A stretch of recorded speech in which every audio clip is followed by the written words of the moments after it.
On peut le dire, les PME françaises ne sont pas les championnes des contrats de vente à l'international. Pour plusieurs raisons linguistiques, manque de compétences juridiques en interne, voire manque de rigueur tout simplement.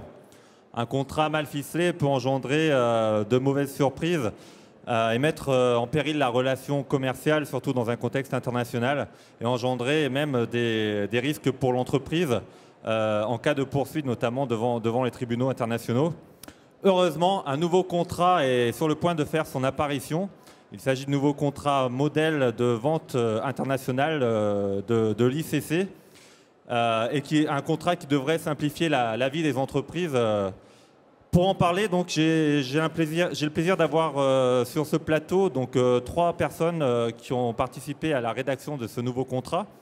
François Georges, délégué général d'ICC France, donc le comité français de la Chambre de commerce internationale. François Georges, bonjour. Bonjour. Christophe Martin Radke, avocat au cabinet Lamy et Associés. Christophe Martin, bonjour. Bonjour. Et Julien Maire-Duposet, avocat au cabinet Smith Violette. Vous venez de Paris pour cette conférence. Bonjour. Merci Julien. Alors François Georges, on est en plein dans l'actualité puisque ce nouveau contrat de vente, ce contrat modèle de vente a été, je crois, annoncé en avant-première il y a quelques semaines à Pékin, c'est ça ? Tout à fait, oui. D'abord, je veux dire bonjour à l'assistance qui est ici présente aujourd'hui et d'être en espérant que vous soyez un peu plus nombreux au cours de notre débat. Oui, nous sommes des habitués du salon Classe Export et nous avons été amenés l'année dernière et l'année précédente à venir ici pour vous parler des Incoterms, donc qui est d'un outil d'une utilisation extrêmement importante dans le commerce international et que la plupart d'entre vous connaissez. Cette année, on vient vous présenter un futur best-seller qui est le contrat modèle sur la vente internationale. Alors, quand vous dites on, c'est l'ICC. Parlez-nous un petit peu de cette institution. Alors, la Chambre de commerce internationale est une institution qui est mal connue, insuffisamment connue. Il ne faut pas la confondre avec les chambres de commerce et d'industrie qui jouent un rôle essentiel dans le développement économique local. C'est une structure à part. Comment ? C'est une structure à part. C'est une structure différente avec laquelle nous avons bien sûr des relations tout à fait continues. Nous sommes, l'Organisation mondiale des entreprises. Donc nous agissons au niveau mondial, au niveau de la globalisation, et nous sommes le porte-parole des entreprises au niveau mondial, quelle que soit leur taille et quel que soit le secteur d'activité. Notre mandat depuis 1919, depuis près d'un siècle que nous existons, est de faciliter et d'encourager les échanges commerciaux internationaux et l'investissement international. Nous avons 3 façons d'agir sur le plan international pour aider les entreprises. D'une part, comme j'ai commencé à l'indiquer, en étant leur porte-parole pour défendre les intérêts des entreprises dans le cadre des décisions qui se prennent au niveau mondial dans les organisations intergouvernementales. Les entreprises du monde entier, hein, pas seulement françaises. Hein. Oui, puisque nous sommes présents dans 120 pays au total et donc des milliers d'adhérents. Donc, nous pouvons prétendre que nous représentons effectivement l'économie mondiale, les entreprises au niveau mondial. Donc ce rôle de porte-parole qui est très important, ce qu'on pourrait appeler le rôle d'influence ou le rôle de lobbying. Le deuxième rôle, tout aussi important, c'est le rôle d'élaborateur de règles, de normes et de bonnes pratiques. Et donc là, on rentre déjà dans le vif du sujet de notre débat d'aujourd'hui. Et je l'ai déjà mentionné, mais c'est d'abord les Incoterms qui sont mondialement connus et utilisés dans les pratiques commerciales internationales quotidiennes. C'est aussi, ça a été évoqué à un autre débat ce matin, des règles que nous élaborons sur le crédit documentaire, sur les moyens de financement des transactions commerciales. Et la pépite qui est beaucoup moins connue aujourd'hui, dont on va parler, c'est les contrats modèles. Alors les contrats modèles, un mot, je crois que vous en proposez pour la distribution, la franchise, le transfert de technologie et dans bien d'autres domaines. Quel est l'intérêt de proposer ces contrats modèles ? Je crois que l'intérêt, il est d'abord et avant tout pour les petites et moyennes entreprises qui n'ont pas toujours les moyens de s'attacher les conseils d'un avocat ou qui n'ont pas dans leurs ressources des juristes. C'est un moyen de faire des économies tout à fait exceptionnelles en ayant à sa disposition un outil qui leur permet de préparer et de négocier leurs contrats sans l'aide d'un appui extérieur. D'accord, parce qu'on le disait, une des problématiques, on pourra y revenir tout à l'heure, notamment avec Christophe Martin, peut-être qu'on pourra faire le parallèle avec les entreprises allemandes. Les entreprises françaises, bien souvent, sont déficientes au niveau de la contractualisation. Donc là, c'est un outil qui peut leur apporter beaucoup. Quand on est un négociateur international, bien sûr, l'objet, c'est d'abord de faire signer un contrat, de vanter les mérites de son produit, de discuter des conditions commerciales de ce contrat, mais c'est aussi de sécuriser juridiquement ce contrat. Et dans ce domaine-là, la culture des entreprises françaises de toute taille est notamment insuffisante, comme vous disiez, par rapport à nos collègues allemands, parce qu'on doit avoir entre les mains l'ensemble des outils qui permettent d'aboutir à une contractualisation qui respecte à la fois les intérêts de l'acheteur et du vendeur. Christophe Martin, vous êtes donc avocat, vous avez travaillé à la rédaction de ces clauses, de ce nouveau contrat. Alors pourquoi un nouveau contrat type spécifique dédié aux ventes internationales? Alors, d'abord, en tant qu'avocat, je connais bien les difficultés pour les entreprises de négocier un bon contrat à l'international. Alors, quelles sont-elles justement ces difficultés? Mais déjà, si vous avez face à vous un acheteur iranien ou coréen, comment lui expliquer, comment lui vendre vos propres conditions générales de vente, comment limiter vos responsabilités, comment s'opposer aux conditions de l'acheteur. Donc ça, c'était toutes les difficultés de la négociation. Et ensuite, vous avez les difficultés dans l'exécution du contrat avec le droit applicable, la compétence des tribunaux pour les entreprises et notamment pour les PME, comme disait François Georges, qui n'ont pas les moyens chaque fois de faire intervenir un avocat dans la rédaction du contrat, souvent des difficultés insurmontables. Donc l'idée d'un contrat modèle et de ce contrat modèle ICC, c'est de proposer aux entreprises un contrat complet, équilibré. Bon, on parlera dans la discussion ce que ça veut dire un contrat équilibré, mais un contrat complet qui contient déjà toutes les clauses essentielles et un contrat qui, par le mécanisme de l'élaboration d'un contrat modèle ICC, est accepté dans le monde entier.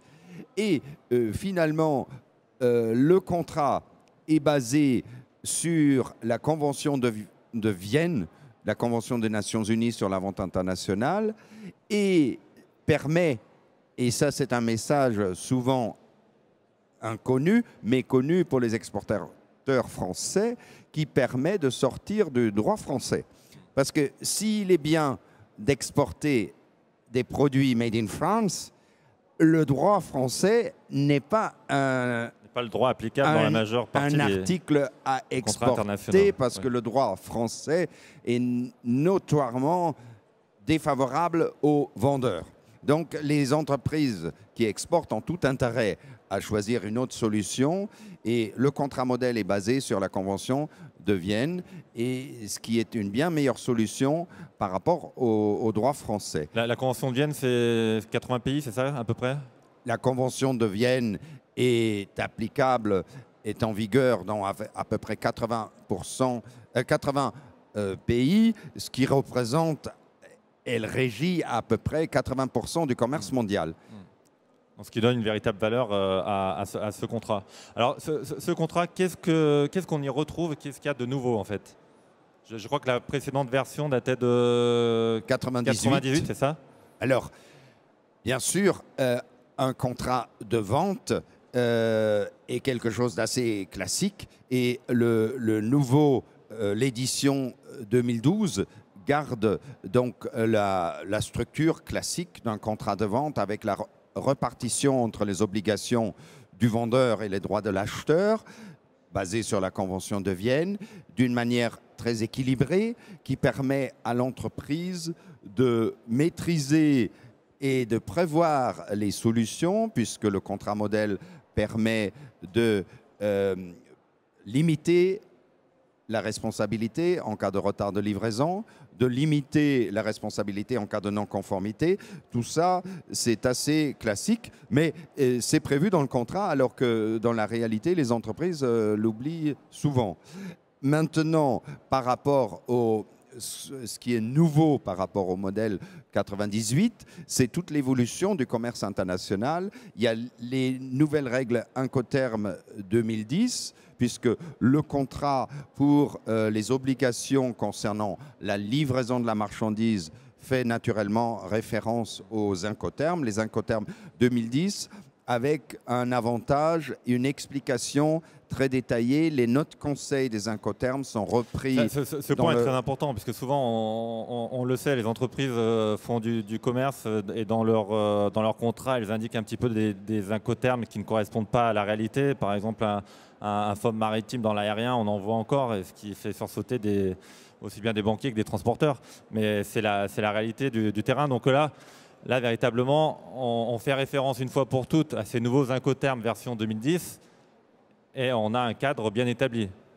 Exactement. Et puis, il y a un véritable conseil dans l'utilisation des Incoterms, puisque l'Incoterm par défaut qui est préconisé est le FCA, qui est normalement pour les entreprises qui exportent, et notamment le PME, l'Incoterm idéal à utiliser. Le FCA, donc déjà, ensuite, il y a un conseil donné pour chaque Incoterm, et puis on retrouve la distinction très claire qui est faite dans les nouvelles règles Incoterm entre les Incoterms adaptés à tout mode de transport et les Incoterms exclusivement maritimes, pour éviter que les entreprises se trompent et choisissent par erreur un Incoterm maritime. D'accord. Je crois qu'un autre point de novation concerne les paiements. Qu'est-ce qu'on peut en dire? Alors, le contrat est très détaillé sur les modalités de paiement en indiquant au choix des parties quel mode de paiement les entreprises peuvent choisir, en faisant référence, par exemple, pour le financement par crédit documentaire, aux règles uniformes de l'ICC sur les crédits documentaires, et, puisque vous parlez d'une nouveauté, à une nouvelle modalité de paiement, le BPO, Bank Payment Obligation, dont on entendra certainement parler plus à l'avenir, mais qui est l'idée, c'est une dématérialisation des documents entre les banques et pour faciliter les paiements, c'est ça? Exactement, et sécuriser le paiement. Bon, après, il y a d'autres modes de paiement plus classiques, avant la livraison, etc.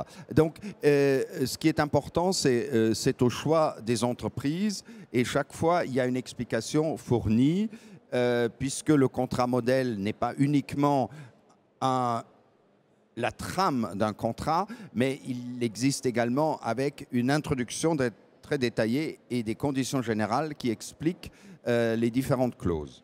D'accord, donc l'idée générale, pour bien comprendre, resituer les choses, c'est que le commerce international a évolué depuis 10-15 ans, a fortement évolué dans sa réglementation, les ROE 600 pour le crédit documentaire, les Incoterms 2010, nouvelle version.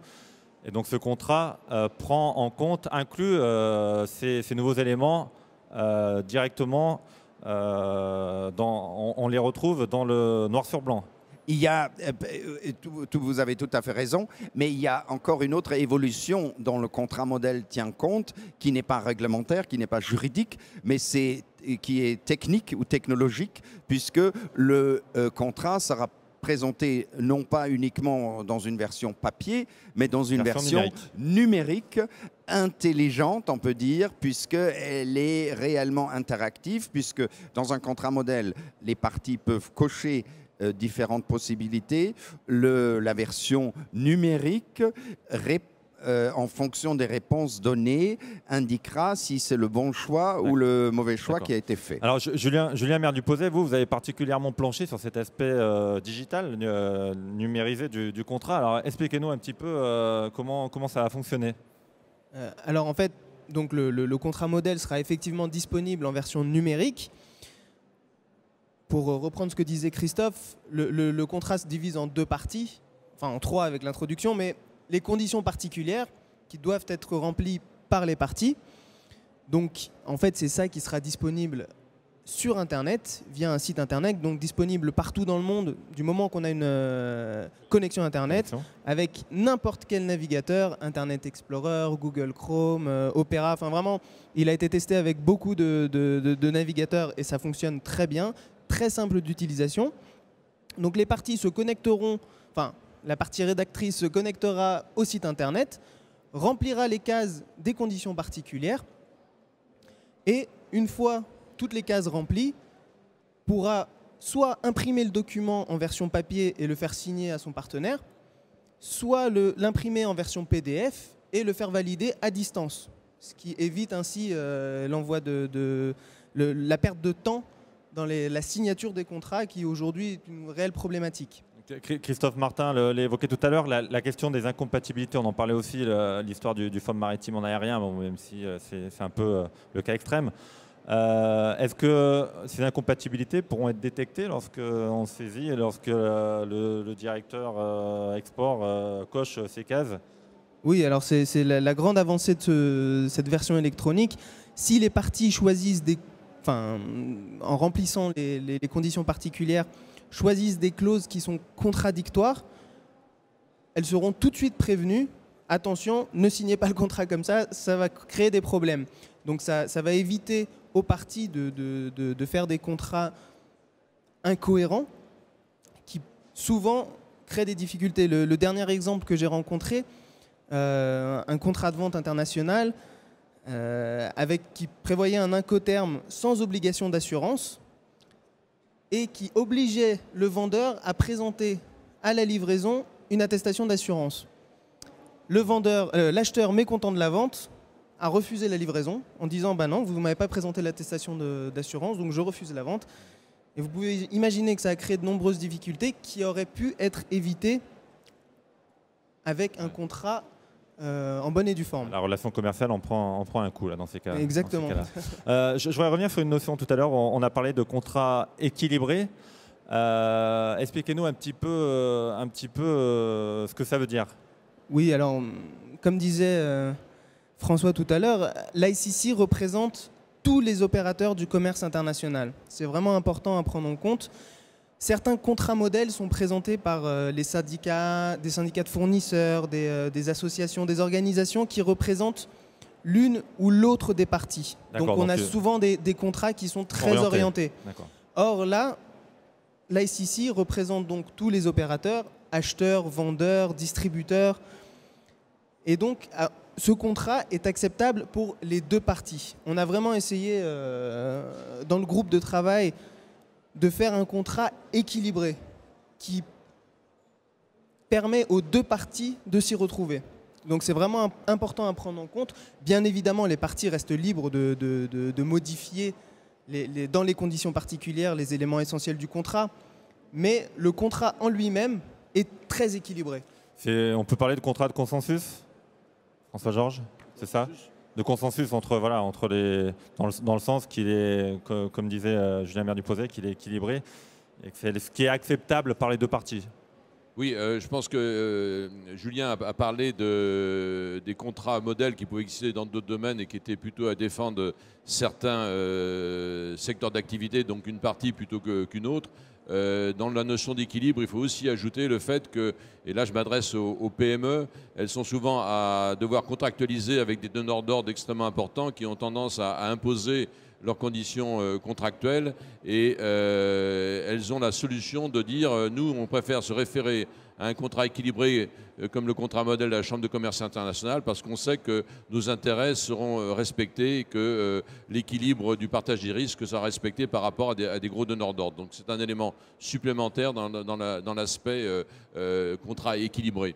Je voudrais aussi ajouter un point que peut-être vous pourrez reprendre mes amis, c'est et qui fait référence aussi à une troisième type d'activité de la Chambre de commerce internationale pour laquelle on est très connu et reconnu dans le monde, c'est lorsqu'il y a un problème.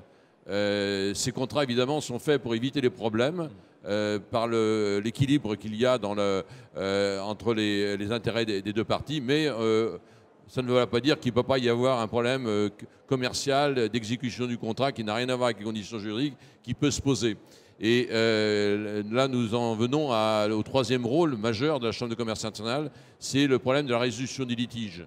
Et plutôt que de faire appel dans un contrat international à l'autorité judiciaire locale qui va peut-être pas défendre de manière avec toute l'équité voulue l'intérêt des deux parties et qui en plus ne connaît que son droit. Nous recommandons, ça fait partie des clauses, de faire appel aux clauses de résolution des litiges, au règlement des litiges de la Chambre de commerce nationale, ce que nous appelons plus communément l'arbitrage.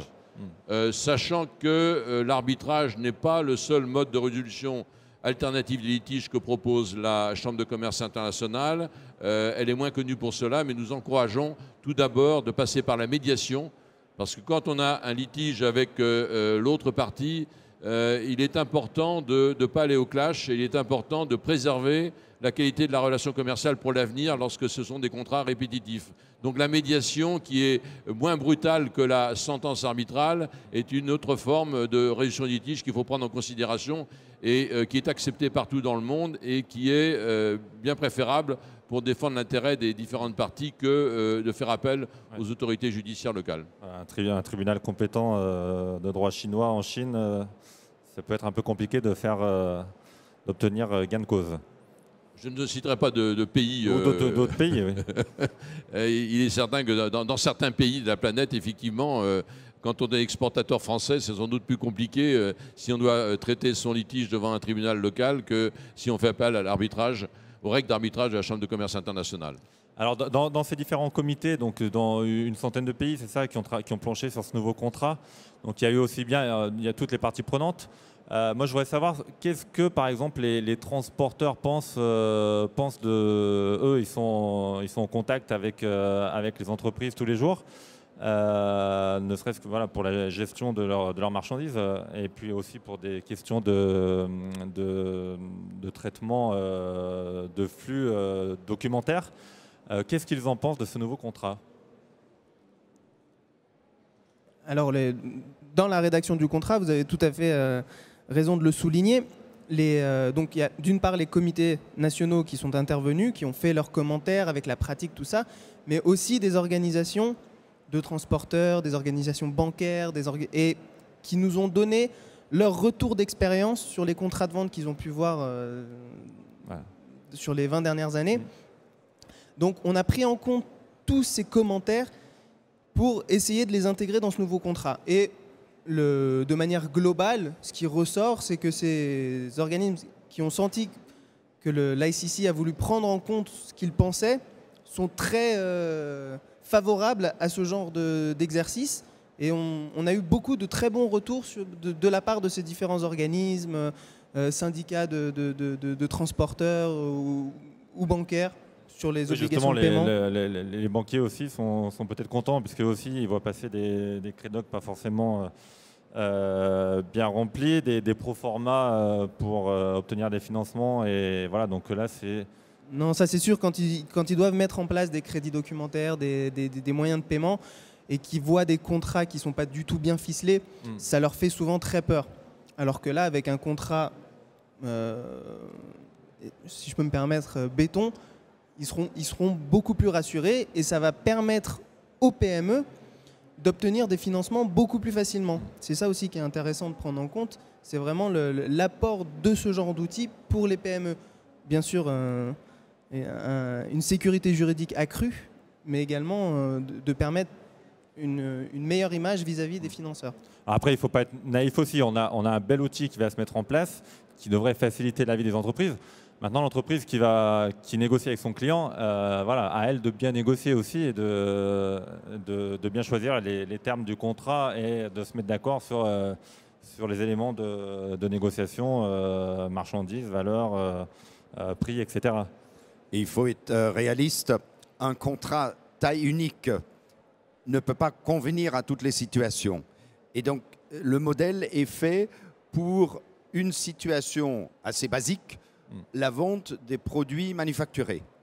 Il est expressément indiqué que le modèle simple ne suffira pas, par exemple, pour la vente des produits faits sur mesure. Puisque là, il faut des contrats spécifiques, des machines faites à la demande du client, etc.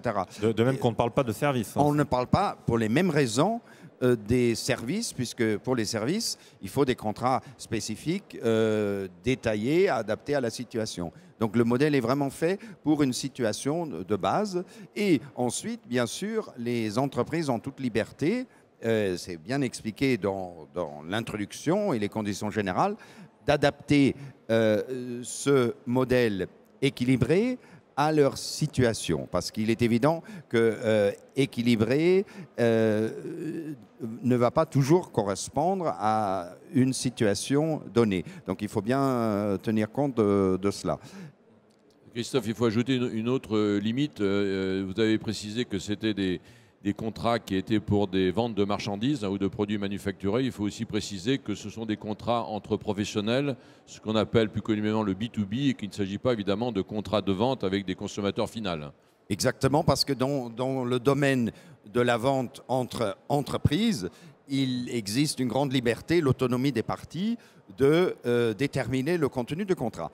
En revanche, dans la vente aux consommateurs, la situation est réglementée dans la plupart des cas par des lois nationales et en Europe par un cadre juridique bien précis. Donc l'ICC n'intervient pas dans ce domaine-là. L'ICC aide les entreprises à se développer à l'export. Mais je voulais ajouter encore un autre point.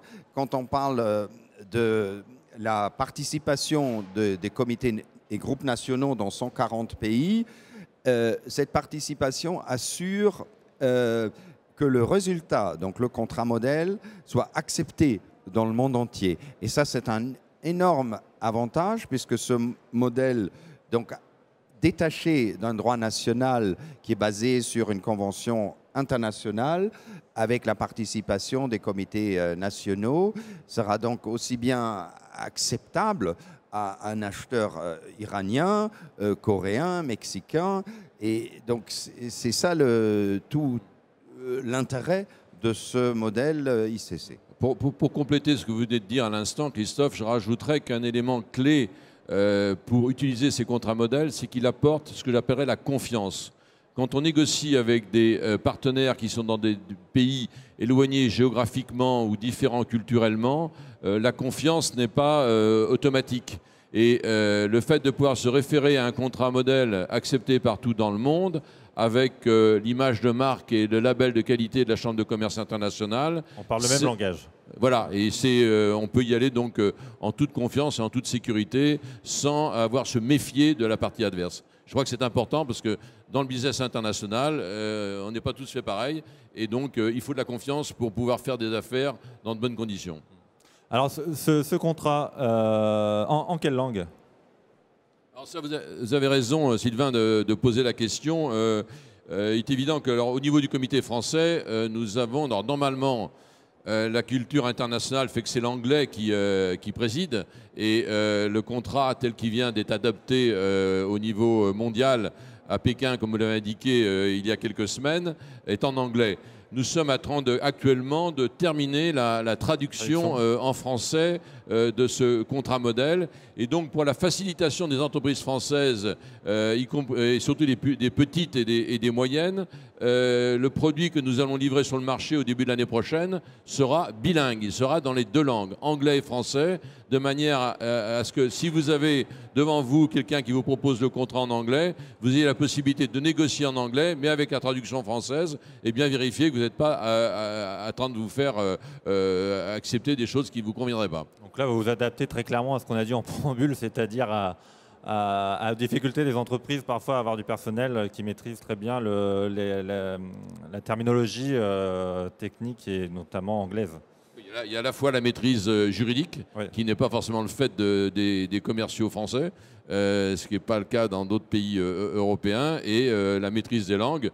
Nous sommes encore, même si les jeunes font des progrès terribles en matière de langue, on est encore loin de la maîtrise parfaite de l'anglais par les entreprises françaises. Donc c'est certainement une aide extrêmement utile d'avoir les deux langues dans le même document. Mais sur les avocats, oui, on sait très bien que dans les PME, on n'a pas souvent de service juridique. C'est aussi le directeur export qui planche sur ces questions, voire le directeur tout court. Voilà, donc là, ça peut être une aide précieuse. Oui, c'est ça, le contrat, donc, comme le disaient François et Christophe, avec l'introduction qui explique vraiment tous les éléments importants à négocier, permettra à des non-juristes de conclure des contrats solides. J'insiste sur ce terme, mais c'est important de mettre ça en avant.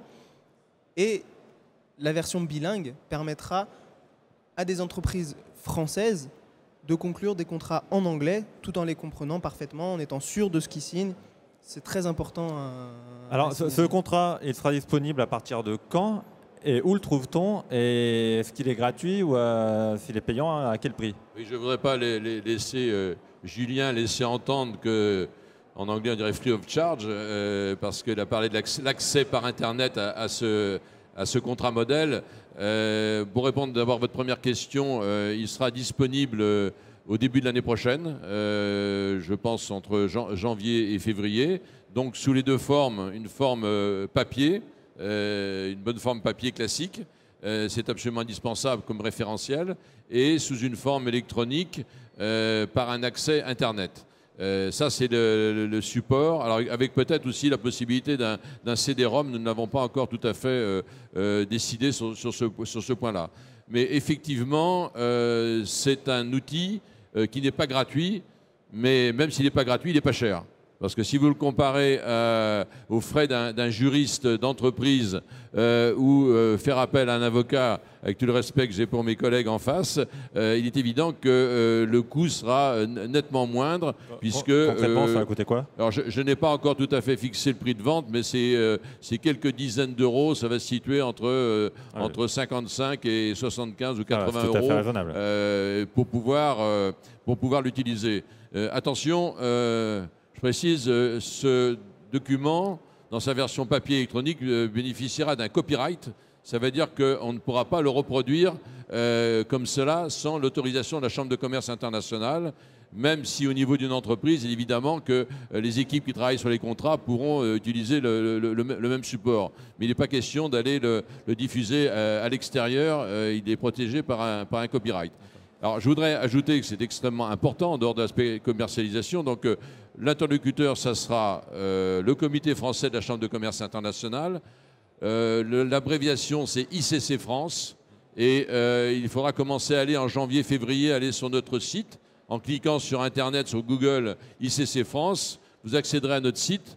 On est en train de le moderniser. Il sera disponible dans sa nouvelle version au 1er janvier prochain. Et vous pourrez accéder comme ça au contrat modèle, moyennant évidemment des conditions de paiement avec des sécurisations informatiques pour la non-reproduction. Et je crois aussi que vous allez lancer des sessions de formation justement pour aider un petit peu les entreprises à utiliser ce nouvel outil. C'est évident, on l'a dit, on le répète, hein, ce sont des contrats modèles qui sont extrêmement clairs et simples. Ça n'empêche que ce sont des clauses juridiques et que les responsables commerciaux, même juridiques des entreprises, ne sont pas toujours familiers avec ces termes-là. Et dans mon expérience, moi, d'exportateur et de négociateur, il est absolument indispensable, quand on discute avec l'autre partie, de maîtriser l'ensemble des éléments d'un contrat. Pas uniquement l'argumentation sur la marchandise, sur le bien qu'on est en train de vendre, ses qualités, ses performances, pas seulement sur les aspects commerciaux du prix et du paiement. Il faut aussi comprendre les enjeux juridiques qu'il y a derrière et être capable de pouvoir les assimiler et de pouvoir les débattre dans le cadre d'une négociation commerciale. Alors c'est pour ça qu'il est quand même indispensable de participer à des formations. Et nous allons organiser des formations à partir du début de l'année prochaine. Et la bonne nouvelle, c'est qu'il y aura une session de formation qui sera organisée à Lyon au début avril. C'est pour ça que je vous ai remis ce document. Pour ceux qui ne l'auraient pas là, qui sont dans la salle, ils sont sur certaines chaises, dans lequel nous vous recommandons, pour ceux qui le veulent bien, de nous retourner le deuxième partie, qui est le questionnaire, par rapport à l'intérêt que vous pourriez avoir concernant ces formations. Et même si nous sommes basés à Paris, nous allons partout en province. Évidemment, Lyon étant la deuxième grande métropole internationale française, il est évident que nous viendrons à Lyon et nous avons programmé une session de formation le 3 avril à Lyon. Sans doute avec Class Export peut-être.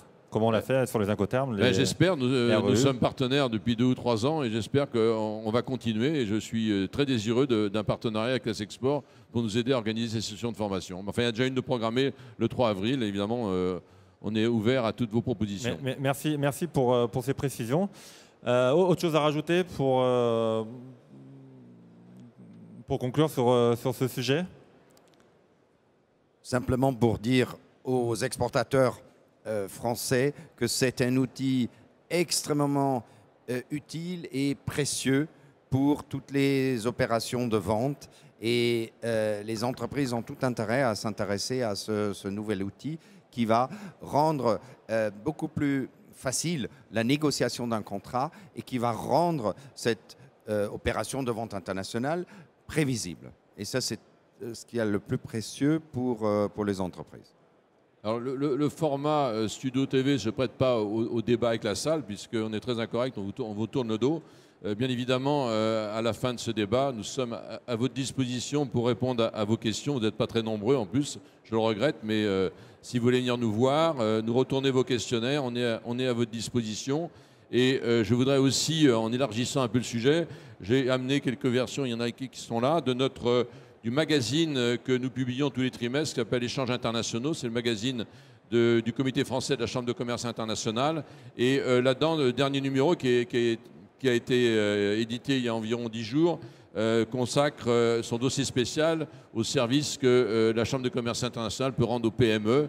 Donc il y en a des exemplaires qui sont là et je vous en conseille la lecture. Puisqu'on est dans la promotion, je peux vous dire aussi que le magazine Classe Export traite ce sujet du contrat de vente international et dans le dernier numéro, vous pourrez retrouver l'essentiel sur le sujet. Voilà, j'espère maintenant que vous en savez un peu plus sur ce contrat, mais que vous l'utiliserez à bon escient et vous savez donc maintenant où le trouver.